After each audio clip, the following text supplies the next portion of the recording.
Consistency, discipline, control our mind set. ఇవన్నీ ఎందుకు చెప్తున్నాను అనుకుంటున్నారా? హాయ్ గాయ్స్, నేను ఒక 30 డేస్ కన్సిస్టెన్సీ ఛాలెంజ్ స్టార్ట్ చేస్తున్నాను. రోజుకి ఒక షార్ట్, ఎన్ని ప్రాబ్లమ్స్ వచ్చినా అప్లోడ్ చేస్తాను. ఈ ఛాలెంజ్ నేను ఏదో కంటెంట్ లేక వీడియోస్ కోసం స్టార్ట్ చేయట్లేదు.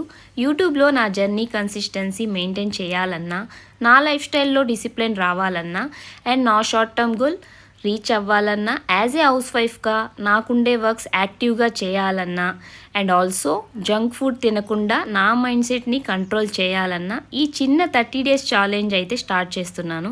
సో ఇంకా లేట్ ఎందుకు, నెక్స్ట్ బ్లాగ్ నుంచి 30 డేస్ ఛాలెంజ్ స్టార్ట్ చేస్తాను. ఎవ్రీడే 7 AM నా షార్ట్ వీడియోస్ అయితే అప్లోడ్ చేస్తాను. 30 డేస్లో అన్నీ మారిపోతాయని కాదు, ఏ పనైనా 28 డేస్ కానీ పర్ఫెక్ట్గా చేసినట్లయితే అదే లైఫ్లో హ్యాబిట్గా మారిపోతుంది. ఒక పనిని హ్యాబిట్గా మార్చుకోవడానికి చాలా టైం పడుతుంది, అదే టాస్క్ అనమాట.